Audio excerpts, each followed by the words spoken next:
I don't mean to be harsh, but I do. The Utah Jazz make me sick. They repeatedly underachieve. They disgust me. Want to get your reaction to the Gobert trade? So I'm still waiting for some more names. They threw in a whole bunch of nothing for their future. The Utah Jazz are in the midst of pulling off the unthinkable. In just a year, they have turned an aging, dysfunctional team into a team stacked with young talent, led by one of the most unique stars in the NBA. And whenever it seems like Utah can't outdo themselves, well, they go ahead and get John Collins for a second-round pick. I know Collins is a bit overpaid, but from his second year in the league until 2022, he averaged 19-9 on 56, 38, 80 splits. That's not second-round pick kind of production. I mean, there was a point in time when the Hawks thought, well, this.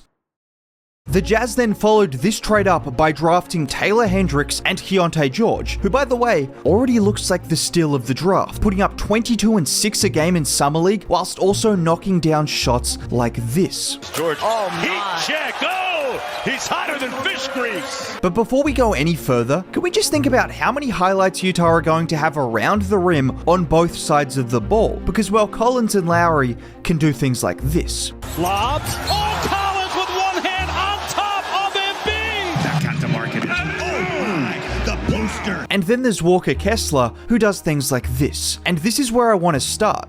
Before we talk about a soon-to-be top 10 player in the NBA, Lauri Markkanen, yes, he's that good, we need to talk about the fact Utah traded away Rudy Gobert for a newer, younger, cheaper version of him. Oh, and they got a few picks as well. I mean, right here are Rudy Gobert's stats from last season, and here are Walker Kessler's. This isn't to slander Gobert, but Walker Kessler had the most underrated rookie season in the league by a large margin. I mean, people acted like one journalist committed murder for voting him as Rookie of the Year over Paolo, when, well, let's not get into that debate. All I'm saying is no other rookies were doing this. Here he is shading Gabe Vincent in the pick and roll. He stunted him before recovering to Bam and blocking his shot, which if that isn't impressive enough, Bam gets it back and he blocks the fadeaway before then contesting Robinson in the corner. You should not be able to be in 3 places at once like that. Or how about this play? Right here is Joel Embiid. He has Kessler isolated before driving. He tries to body him to no success before getting his shot blocked. And the best part of this play is Kessler doesn't admire the block, but gets down the other end to finish the Clarkson lob. But if those plays aren't convincing enough, how about a stat instead? Would you like to guess how many players recorded more blocks than Walker Kessler as a starter? The answer is Jaren Jackson Jr. Yes, only the Defensive Player of the Year. Or how about the fact this season there were 3 players who had double-digit 5+ block games. 2 of those 3 were Jaren Jackson Jr. and Brook Lopez. Walker Kessler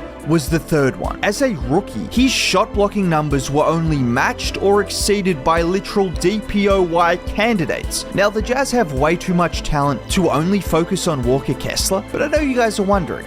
And the answer is no. He is not as uncoordinated as Rudy Gobert on offense. In fact, Kessler even showed some potential on offense, with soft touch around the rim, good hands in the pocket, and even a play like this where he hits a crossover before kicking it out to Lauri, who of course knocks down the shot. And that man right there is who we need to talk about. Because you know how I mentioned the Jazz turned Rudy into Kessler? Well, they're the NBA equivalent of Jerry Seinfeld, because everything evens out for them. After trading away a 26-year-old star, it was certain they'd have to find another one through the draft. Nope. Instead, they traded away a 26-year-old star and got a 26-year-old star back in return. Over the last 50 games of the season, after Lauri established himself as the number 1 guy, he averaged 27, 9 and 2 on close to 50, 40, 90 splits. Potentially more impressively, he was a plus 130 in those games as well. These were not empty stats. The Jazz were legitimately such a good team with him on the floor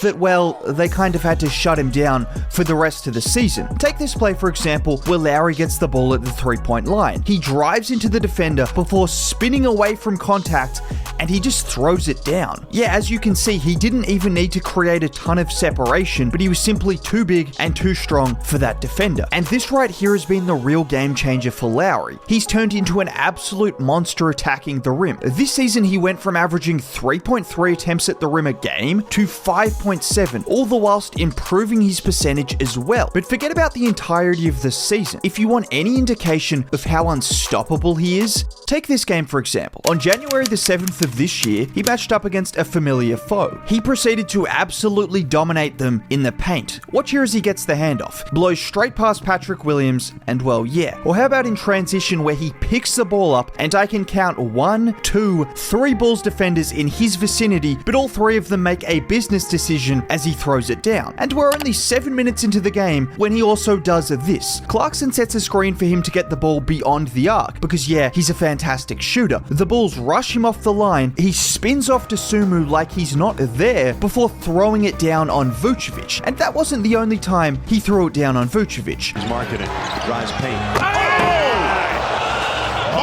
Now, the reason I'm mentioning this performance is because in this game alone, he had 8 dunks, and I'm not sure there's anyone else in the NBA that can attack the rim with that force whilst also being one of the best shooters in the league. But the reason the Jazz have fleeced the NBA is because they've managed to get 2 huge core pieces, all the whilst getting numerous draft picks and young players. I mean, here are the list of players 26 and under. This is in addition to having 14 first-round picks from now until 2029.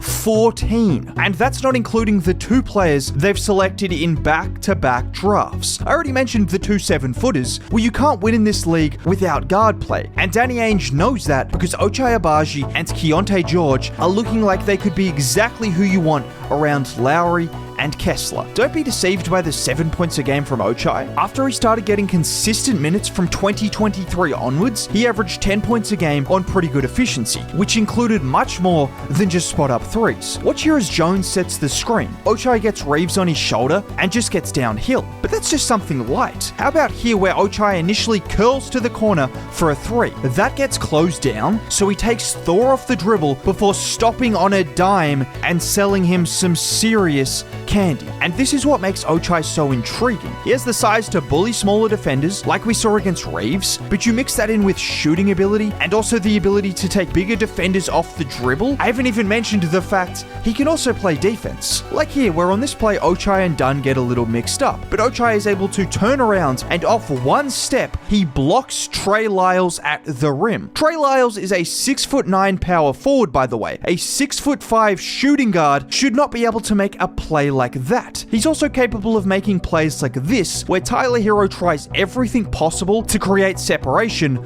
before just getting stripped. I'm aware this is a massive cliche, but Ochai just makes winning plays. On the other side is Keontae George, who might not be as rounded as a prospect, but some of the things Keontae George was doing in Summer League screamed star potential. I don't care if that's reactionary. Who else is doing this? He brings the ball up the floor, calls for a screen before then rejecting the screen with a brutal left-hand crossover and finishing through contact. He did this in addition to knocking down 3 after 3 after 3, hitting pull-up shots in the face of defenders, and oh yeah, dropping dimes. Serious dimes. If you want to see his point guard tendencies, just watch this, where he draws 2 defenders off the screen, because he's already that good, and look at the dime as he threads the needle with precision.